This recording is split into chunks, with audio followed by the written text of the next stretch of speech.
Brilliance Audio. Lady Luck's Map of Vegas by Barbara O'Neill. Performed by Colleen Marlowe and Terry Schnaubelt. Eldora. I'm on the bus home from Cripple Creek, my purse fat with winnings from the slot machines, when it hits me. I'm staring out at the deep gorge between two mountains, where there's still a lot of snow in the gullies, and I'm thinking about bears and how they stay warm all through the winter. But that's really because I'm worried about my girl, Gypsy, and where she might be sleeping this April night. But then it hits me, out of nowhere. There isn't a soul on this earth who knows me for who I really am.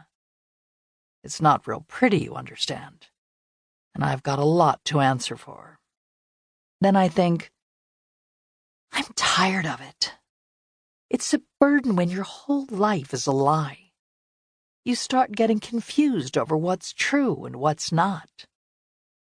Staring into those deep canyons where a person could fall and get lost and not be found for years. I also know there is only one person I can tell. That's India, my other daughter.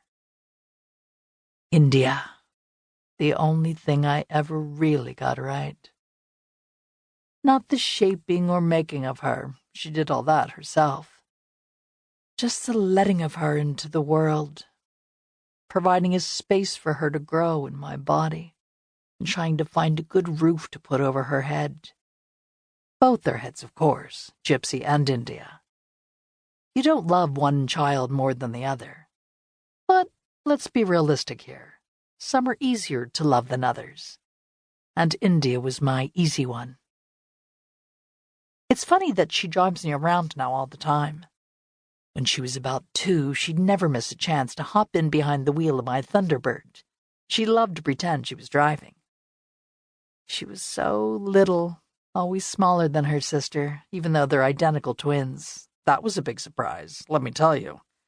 That she'd have to kneel in the seat to reach the steering wheel. I'd climb in beside her, Gypsy sitting outside the car in the grass playing one of her little games.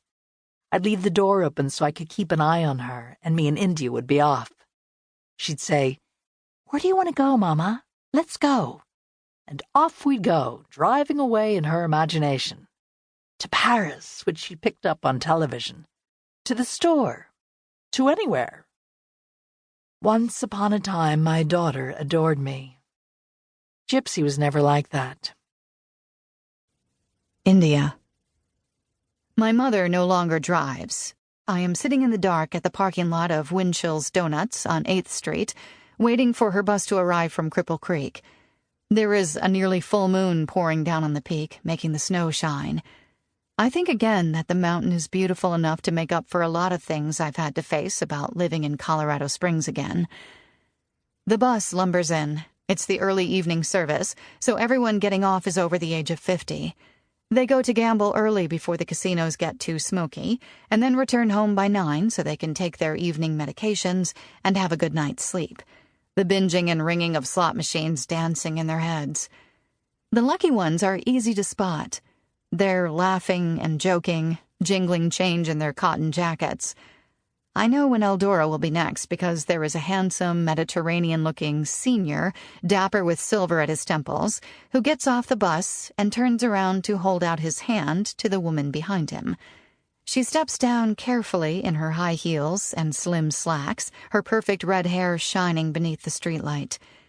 Even in the dark, I can see her long acrylic nails she has done every other week by a Vietnamese boy at the local strip mall. Technically, she's a senior like the rest of them, 63, but my mother has been the most glorious female in any room since they laid her in a nursery, and all the other fathers wish that she was their baby instead of the plain one they got. She laughs her throaty laugh at something the man says and lifts a graceful hand in farewell. He'll think about her for weeks. As she comes toward the car, she waves at me too, but doesn't hurry her long-legged walk any. she says in her whiskey voice, had a very good day. Did you? I start the car, glare at her when she takes a cigarette out of the pack. I haven't had one for 2 hours, India, and it is my car. You are such a fuddy-duddy. Ah, well, so you won a lot, huh? $600. I blink. Wow. At a stoplight, I hand her the postcard I got in today's mail. I heard from Gypsy.